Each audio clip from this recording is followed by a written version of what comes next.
On today's show, a late night stunner for the Hawks as they send Porzingis to Golden State. Yes, Porzingis to Golden State and Jonathan Kuminga, Buddy Hield coming to Atlanta. We'll get into the reactions, the analysis, and more coming up.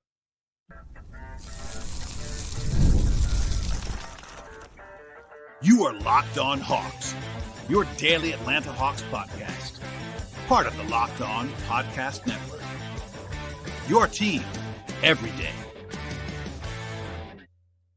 Hello, friends. Welcome to episode 2160 of the Locked On Hawks podcast, part of the Locked On Podcast Network, now the number one sports podcast network. I'm your host, Brad Rowland, coming to you deep into the night. In fact, it's now Thursday morning and deep into Thursday morning here in early February, and I appreciate you being here as always. A new episode that was not exactly planned. This is definitely a true emergency podcast. If you missed it, if you're a subscriber, you might have seen this already. I did a show only a couple hours ago in this feed. It was kind of designed to bridge the gap, set the table, however you want to put that, for the Hawks in advance of Thursday afternoon's trade deadline. Atlanta made a move earlier today, acquiring Jock Landale in a low profile, but also a pretty shrewd transaction for the Hawks. And I definitely recommend you listening to that episode. It's still available in the feed right now. But honestly, I have to say, I didn't think I'd be recording so soon before I went to bed. It is very late here, so please forgive any craziness that I might be uttering at this late hour of the evening. But a lot happened, and a big time deal went down that kind of, I would say, was a true stunner around the league. So we'll just go into the trade now, and then reactions, analysis, what it means for the Hawks, both in the present and the future, the money stuff, and then we'll have, I'm sure, more to talk about tomorrow once things are official and announced and all those things. But Shams Charania reported first. It's something confirmed by multiple sources. Since then, the Hawks are sending Porzingis, yes, Kristaps Porzingis, and his $30 million expiring contract to Golden State in exchange for Jonathan Kuminga and Buddy Hield. No picks exchange, just those three players. The bigger national story, perhaps, is that this also takes, at least it seemingly takes, the Warriors out of the Giannis sweepstakes, which is also very interesting. But on the Hawks side, the contracts are very important here. I would say extremely important here. So I'll lay that out now at the very beginning of this conversation. Kuminga makes $22.5 million this year. That is a $24.3 million team option for next year after he and the Warriors had that very long standoff last summer in free agency. Buddy Hield makes $9.2 million this season. That is a $9.7 million deal for next year and a $10.1 million player option for 27-28. But importantly, his deal for next season, 26-27, is only guaranteed for $3 million. And the Hawks could choose to cut him if they want to and pay him only $3 million if they do so by the draft. The deal is guaranteed on the day after the draft. And that'll be notable later on because Hield is not having the best season necessarily. And it's 33 years old now, might be sold down a little bit. So there's a pretty decent chance the Hawks might want to shed that contract. But in the meantime, that is a relevant data point. As far as my initial broad reaction to this, I would say it's certainly a surprise. Like, if you drill down a little bit here, on the Hawks side, trading Porzingis is not terribly surprising. He was very obviously available in trades. He's been that way for months now. Even when he was playing, even when they acquired him back in June, it was an expiring contract that was part of the appeal and also part of the flexibility and all that stuff with getting him. But I don't think anybody had this package as the outcome for Porzingis being traded from the Hawks, even as recently as today. So again, the Warriors have been in on Giannis, for example, and turning Kuminga and Hield into an expiring deal in Porzingis was not exactly on the radar. KP has played with Al Horford in the past. KP and Steph could be interesting, all that stuff. Kuminga and the Warriors have had a long relationship that's been kind of strained in recent years. But on the Hawks side, there is a lot going on here. So for one thing, it has to be said, I'll probably say it again later, the Hawks got very little out of Porzingis in the end. He ended up playing 17 games. Not what you want. Obviously, he was good when he played. The impact was there clearly, but he just didn't play as much as even modest expectations would allow. Like, he came into the season averaging 50 games a season. I'll never forget that number. I said it so many times this summer, and he's not going to get there this year. It's even below that. So that expiring deal was ripe to be traded from the beginning, but Kuminga and Hield is a complicated return. And I'll talk about that more later on. But just broadly speaking, Kuminga is a very polarizing player, and he is the centerpiece of this deal for the Hawks. It has to be, basically. So on one hand, he's 23 years old, a former lottery pick. He's a real athlete, 6'7" forward. He's had some real scoring flashes in the past. Candidly, I was never on the high side on Kuminga, even in the draft process back in 2021, but he's clearly talented. That's true. The Hawks get him without having to commit anything in the future. That's very, very notable. It's a team option next season. Plus, this is actually a crucial fact, I think, and we'll see what Ansi says publicly, but he was with Kuminga in Golden State. So presumably there's some history. He must like him because, again, there's no other way to read this trade other than the Hawks wanting Kuminga.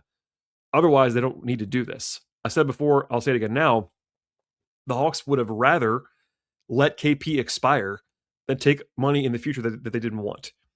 And in this deal, there actually is no future money that they didn't want. There might be future money if the Hawks choose to exercise that team option, but clearly there's no reason to do this trade unless you like Kuminga. That's just the only way to read it. On the other hand, things deteriorated pretty badly for Kuminga in Golden State. There were times, I would say many times this year, where he was getting DNPs on a team trying to win. And that's not always great for a fifth-year player. Clearly, him and Steve Kerr had a bad relationship by the end. He's a pretty below average to poor three-point shooter. He's a pretty below average passer. Defensively, it's kind of hit and miss. Not necessarily bad, but hit and miss. And he's not exactly the cleanest plug-and-play fit, in my opinion, with the Hawks, next to Jalen and Dyson and the shooting questions. And he's always had the ball in his hands when he's been most comfortable. I'm not sure he's good enough for that. So there's some fit questions for sure. And then Hield's a great shooter, like honestly one of the more underrated shooters of all time. But he's pretty redundant with Kennard and Kispert. And as noted earlier, like there's some concern he's dropping off at 33 years old. So look, initially, and there's more to come in a second, I promise, this comes down to Kuminga. If you like him, you like this deal. If you don't, you probably don't, honestly. Because the Hield thing, yes, at first blush, if you don't know the non-guaranteed part of it, it's like, well, it's a lot of money. It's kind of a bad contract. But the non-guaranteed, it's kind of a eject valve, basically. But one thing that is crucial to remember that I'll probably say another time later on, the Hawks are not committing to anything long-term here at all. So I've seen people already online asking me this, like, wait, how is this going to kind of fit Ansi's personality of the optionality and all that? I think perfectly in that all the options are still there. If they don't like what they see from Kuminga, they can simply decline the option and it costs them nothing. They move on. Now, saying that, doing that are not exactly the same thing, but they can do that. He's not owed a single dollar guaranteed after this year. Hield, they could pay $3 million and have him go away, which is a very modest cost for that kind of thing. So it's not a situation where they don't have options. I would frame it as taking a shot on a talented player over 30 games with a clear parachute to eject if they don't like it. And yeah, they lose KP, but let's face it, they've been operating without KP for a while, and there hasn't been too much buzz on him coming back next year because he's just been away from the team and illness. I hope he feels better, all that stuff. But it's kind of been like the Hawks are playing a man down for a while, and they're getting a shot at this. And I don't blame anybody for not liking this that much. Again, I've already said this, but I'm not the biggest Kuminga guy. Maybe I'll be wrong. Maybe he'll be better in a second situation. I don't love the archetype. I don't love the fit. I also understand how you get here in that the Hawks are taking, again, not a completely free shot, but it's kind of a risk-free shot. There's a school of thought that's out there, and we'll see if it's true, that Kuminga was such a bad fit with Golden State's system and Steve Kerr that it just wasn't going to work, and he was kind of a second draft kind of guy. And that might be wrong, but it might be right. So we'll see. But big picture, the Hawks are trading a player that I think, look, it's kind of a tough sell because Porzingis is flat out better than Jonathan Kuminga. Like, not even close when they are playing. But the when they are playing is a major factor because Porzingis just wasn't playing. And that complicated things. It made him much more available in trades. And then, Ansi's relationship with Kuminga, we'll see if that matters at all. But it's confusing, but it's also not. It's interesting, and it's also nuanced. There's a lot going on here, and we probably won't learn the full scope of what the Hawks were looking for until later. Again, this deal broke at like midnight, so not going to have a lot of on-record statements coming up from the Hawks so far, but I'm just reacting in real time, and it seems clear to me the Hawks proactively want a shot at Kuminga, and they were basically willing to give up on the Porzingis experiment to take it, and that's where things are as of 1+ a.m. here on Thursday. In a second, I will have more of every angle on this, from what Kuminga is, what Hield is, Porzingis' exit, what's going to happen next for the Hawks, and all that fun stuff is coming up in just one moment. Hiring is not just about finding someone who actually wanted to take your job. It's about actually finding the right person with the right background who can actually help your business moving forward. If you want candidates who match what you're looking for, Indeed Sponsored Jobs is the move for you. Instead of hoping the right person actually stumbles across your post, Indeed helps you match with quality candidates by boosting your job, listening to the people with your actual criteria that's specific for you, like having the skills, certifications, and location that you actually want. If I was hiring, I'd be actually looking for someone not just that can help me, but someone that actually can have real experience who can jump right in to my business. That's what I like about Indeed. You can actually get very specific if you want to target exactly what you are looking for. Indeed also helps you to save time because you're spending less energy sorting through the mismatches. And with sponsored jobs, you folks can see by lots of candidates who actually are a good fit for you. And here's a stat that says it all. In the minute I've been talking to you so far, companies like yours made 27 hires on Indeed, according to Indeed data worldwide. So if you're hiring, spend less time searching and more time interviewing candidates who check all the boxes with Indeed sponsored jobs. Listeners of this show as well get a $75 sponsored job credit to help you get the job that your premium status deserves at Indeed.com/podcast. That's $75 in sponsored job credit at Indeed.com/podcast. One more time, it's Indeed.com/podcast. Terms and conditions apply. Hiring and do it the right way with Indeed. Tax season does not have to take over your life. This year, TurboTax is making it easier than ever to just hand things off and move on with your day. With TurboTax Full Service, you can have your taxes done for you by a trusted local expert from start to finish without the stress or any of the guesswork. Instead of spending hours trying to figure out forms, you can actually meet with a local TurboTax expert in person or connect online if you prefer. They handle everything from W-2s, self-employed forms, everything in between, and work to get you every single deduction. You can upload documents that go about your day and actually get updates right in the TurboTax app. It is a massive time saver for you. Gives you real peace of mind and knowing an expert's actually handling it for you. For a limited time, you can actually have your taxes done by a local TurboTax expert for just $150. That's $150 all in if a TurboTax expert did not file for you last year. Just file by February 28th.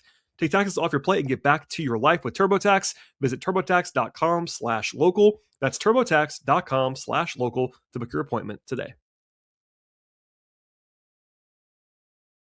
All right, thank you so much for joining us on today's podcast, making Locked on Hawks your first listen each and every day.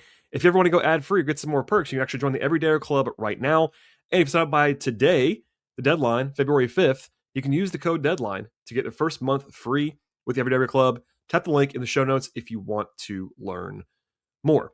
So from here, I want to talk about what the Hawks are going to get. I gave my broad reaction already, but I want to start with Kuminga because, again, that's really the key here. He's the reason the Hawks would do this, that they proactively want a look at Kuminga.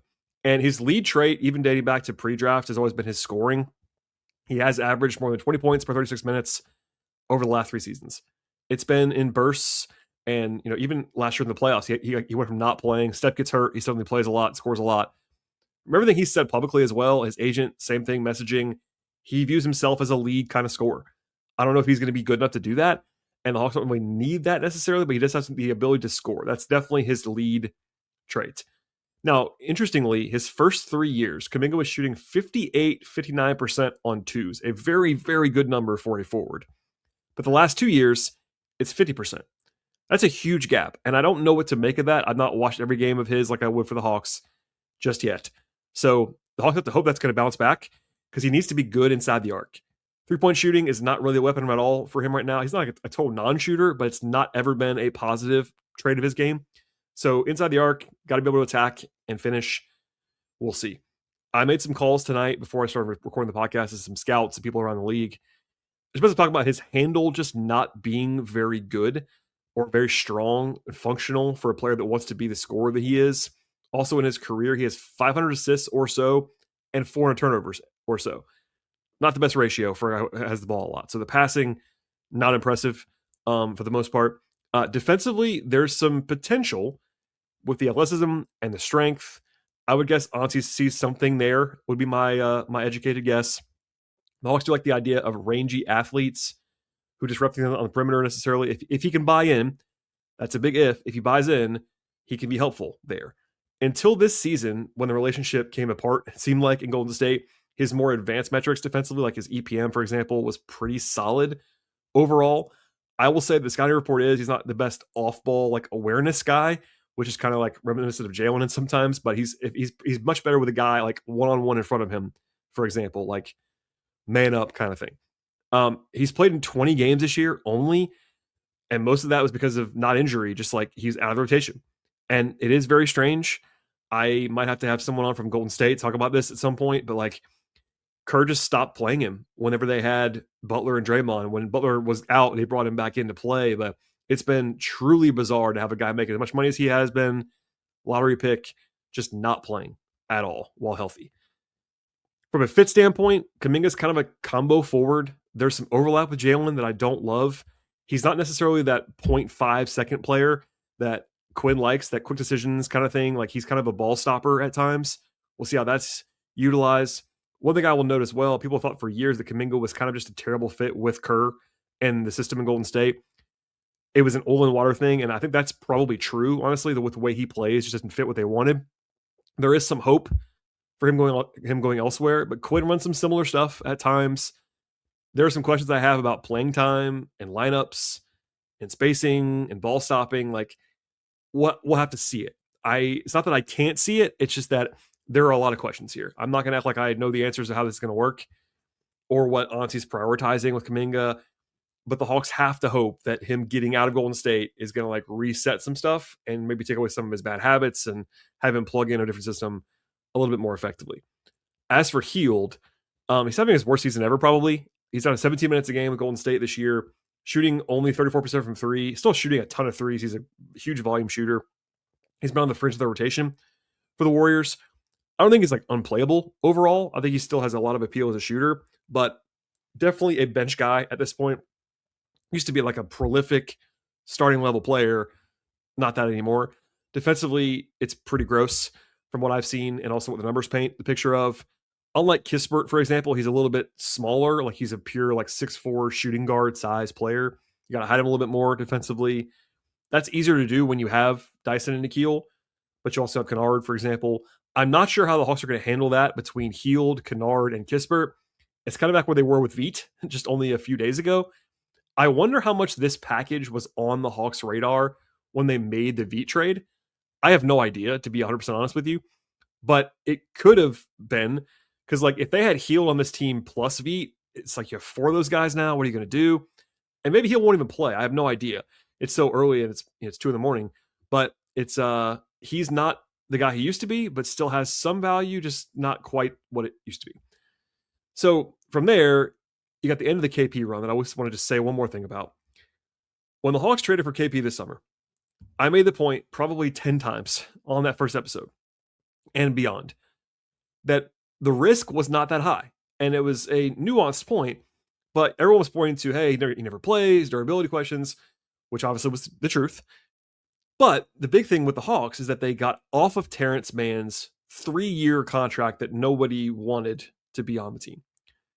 People don't always want that nuance, but it's just what I have to do. The Bogey Mann trade was terrible. I killed it the day it happened. It made no sense at all. And that became clear. So a big part, not the only part, a big part of the appeal of KP was clearing the books. Because yes, he has upside. He still has upside right now as a player. But his expiring contract, even if he didn't play, the downside was not very big. And I literally said that on the show. It's not revisionist. I said that on the podcast in June. Well, unfortunately for the Hawks, he didn't play. The Hawks were way better when he played. That's undeniable by the numbers. He was there on a permanent basis by the numbers. He was their most impactful player this season. But he played 17 games. So that's not going to be enough. A lot of false starts along the way. I know there's a feeling from fans they just didn't want to play. That's not what I've heard from anyone around the team, even now. But the illness stuff is unique and unfortunate and hard to discuss and like just a weird situation. I will grant everybody that. So regardless, overall, it was a very low-end outcome for how it could have gone with that trade and his tenure in Atlanta. But they're pivoting to another bet with some upside. So in keeping with Auntie's flexibility, optionality, all of that stuff, he's doing it again. And it may not work, but he likes to keep his options open, and the Hawks are basically just doing that. So one more time, this is extremely a flexibility optionality play from the Hawks. If it goes bad with Kuminga, they can just decline the option. Same with Heel in the non-guarantee. Through that lens, it's kind of similar to where it was with Porzingis. One more time, KP is a better player than Kuminga. It's not even close. But Kuminga has played more basketball. He is younger. He is not the illness risk. So at a certain point, it doesn't matter as much when KP's not playing on the court, how much he is better than anybody else. And it may not work with Kuminga. Like, it's similar to what I would have said before. Like with Porzingis, it was all about, truly all about durability and availability. With Kuminga, it's about fit and like how good is he? It's an open question as to how good he is. Sure, like anytime a guy scores the way he can score, he's going to have fans around the league. He's a 6'7" former lottery pick who could score 20 points a game. That's not a player that's going to have like no fans in the league. But it is very much an open question is like, how good is he? I don't know the answer to that. And I've already said, I've never loved him as a player. But the talent, it's a talent bet. It's a talent bet without the downside. If he was on a 4-year deal for $100 million, I would hate this trade. Honestly, I'd hate it. But because he is not, and because there's a pivot point this summer that's very easy in both directions, it's understandable. I wonder what else was out there for KP. We'll probably never know the answer to that. Like what the Hawks could have traded him for if they wanted to trade him for something else in the coming hours before the deadline on Thursday afternoon. But they chose this path. We'll see what Ansi says about Kuminga. We'll see how he fits with Quinn. All those questions will be answered. But in the meantime, that's kind of what the Hawks are going to be getting and what they're losing with KP. All right. In a second, I want to dive into the other stuff coming up in the future for the Hawks because there are roster moves that have to happen between now and Thursday at 3, plus Kuminga's team option, what the roster looks like now after these additions, and more is coming up in just one moment. It's the last call for football on FanDuel. One final Sunday, one last kickoff, and final chance to get on the action before the NFL season actually comes to a close. This is Super Bowl 60, and FanDuel's making sure that you're right in the middle of the action with a special offer just in time for the biggest game of the year. Whether you're backing the favorites, riding with the underdog, or building one last single parlay, this is the game that everyone has been waiting for. It's where predictions turn into plays, stats turn into storylines, and every single snap feels bigger than the one before it. Plus, FanDuel instills everything you're looking for across the board, from pregame lines and live lines for all kinds of sports. They have basketball, which we cover all the time on this podcast, hockey, golf, tennis, baseball, MMA, boxing, so much more. Plus they have, point spreads and money lines. It's all there for you, live betting and futures, etc. And they have the perfect way to kick off the season at FanDuel, but make the Super Bowl even more exciting. Kick off until the final whistle. If you are a new customer at FanDuel, bet just $5 and get $200 in bonus bets if you win that first bet. That's $5 and $200 in bonus bets if you want to FanDuel if you are a new customer. Make it count, because after the Super Bowl, the season is over in football. It's the last call for football on FanDuel, an official corporate partner of the Super Bowl 60. Visit FanDuel.com to get started. All right, and some of this will be repeated from the pod I did earlier tonight. But look, much has changed. I talked about how the Hawks needed to create a roster spot to take in Jock Landale. And by the way, if you missed that podcast, I will just do the short version. The Jock Landale trade is a no-brainer for the Hawks. It's not a grand slam, but it's a easy move that made a ton of sense. But they have to create 2 roster spots now. The Hawks, as of this moment, at 1-something a.m. on Thursday morning, don't have the ability to do either one of these trades legally. They have to have 2 more spots. So Anti might wait longer before they actually formally announce. But the Hawks have 4 guys at the end of the roster: Duop Reith, N'Faly Dante, Nikola Juricic, and Keaton Wallace, that I think are very easily moved on from if the Hawks need to have roster spots created, either by trade or either by small trade or even just waiving them. 4 guys at the end of the roster. That's not hard to do. It's just which one they're going to do. I think Reith is the most likely to be moved on from, but we'll see how this goes in the coming hours. One thing that I will talk about probably more in the future and not so much today is that Kuminga's team option gives the Hawks optionality in multiple directions. Obviously, they can eject if it doesn't work, but if it actually goes well down the stretch of the season, that actually is a very valuable negotiation point for the Hawks to restructure Kuminga in a more team-friendly way, to say, hey, if you don't want this team option picked up, you can sign a more team-friendly deal might be. So that's a very interesting thing. I want to say that out loud because, there's a reason team options get put in deals, and it's to benefit the team. So TBD on that. As for the roster, the Hawks actually could use another big still, which is kind of funny. Now that KP is gone, they have a lot of power forward options all of a sudden. They have Jalen, they have Mogay, Asa Newell already, plus Zach can play a little bit, and also Kuminga is kind of a combo forward. Can play a little bit of 3, a little bit of 4. But they're down at center to Okongwu, Landale, and Kolokos on a 2-way contract as the only real options, plus, Mo and Asa behind that, and then the 2 guys who are hurt right now, and Reith and Dante, who can't play. I will note that Kuminga does provide something that they haven't had for a while, and that's another actual small forward size player. With Risache out recently, they just didn't have anybody at the 3. Kispert's a little bit better there than some because he's a little bit more physical, but he's still more of a 2-3 combo, under athletic wing player. Kuminga is actually a big athletic forward and haven't really had that kind of archetype for a while. Obviously, people have already got a question, even as I'm talking to you right now, about whether Kuminga will start. I have no idea. I think Risache should be, in my opinion, the bigger organizational priority, but I don't know what's going to happen there. I also don't care as much as everybody else would about that.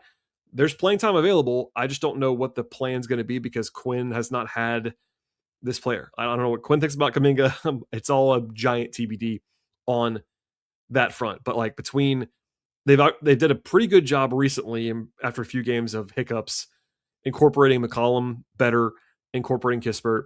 But now you're adding another player. Kuminga's even probably more difficult to kind of incorporate because he's a brand new archetype on the roster and doesn't shoot it the way that McCollum does and Kispert does. So we'll see. I'll sign off now and just say, buckle up for tomorrow. I don't know how this is going to go.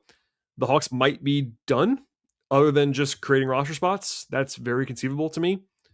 But Ansi's not afraid. I said this on the show earlier, I'm in some form, but Ansi's not going to just take a nap. He's going to be on the phone. We've seen this now. I will raise my hand and say I didn't expect this deal to come down at midnight, but he's not afraid to talk about options. I talked about this on the show before this, but Daniel Gafford has been rumored. That could still be on the table right now. I have no idea if it is or not. Yves Missi could be on the table. A big, even more so now than 3 hours ago, the Hawks need a second center for next year. Jock Landale's perfectly fine, but Okongwu needs a better backup or someone better than him, one of the 2 on the roster. So if that player's available for you now, go get him. If the next thing's available, if Buddy Hield's next destination is somewhere else, I don't know. There's all kinds of questions that might happen. If they want to reroute Kennard or Kispert or whatever, it's all a big TBD at this point. But they have until 3 p.m. And hold on to your hats. I think we've seen now, Ansi's made 4 trades in a short period of time. He's not afraid to wheel and deal. So stay tuned. Hopefully this was somewhat coherent. I'll have more thoughts when I get more thoughts from other people around the team and maybe some more intel about how this happened, why it happened. Just say this out loud. I would be stunned if either of them played Thursday. People are going to ask me that question, so I would be stunned. But the Hawks do play again in a few days. TBD on that. A lot of uncertainty, but hopefully this reaction was helpful. And in the end, it's a bet on Kuminga, but it's a muted bet on Kuminga. It's an upside play in some respects, but true to form, one last time on this podcast, this is Ansi Soleil keeping his options open. And it's a meme at this point. I make fun of him to his face about it sometimes, but it's what it is. He likes to have his options open, and this is another example of hey, we'll take a shot, but we have the eject hatch, but we have the next step that we can actually take. And the Hawks are building that way. Plus, they got younger here. I mean, Hield's older, but as far as the guy who matters in the deal more, Kuminga is young. So another step towards the future on that front. All right, everybody, that's all I have on today's podcast, or today's second podcast. Please stay tuned. I will have a show at the very latest after the game on Thursday. I will only break in Thursday afternoon if there's another deal that's a big deal. But hey, that might happen. So please stay tuned. Subscribe to Locked On Hawks anywhere you find your podcasts.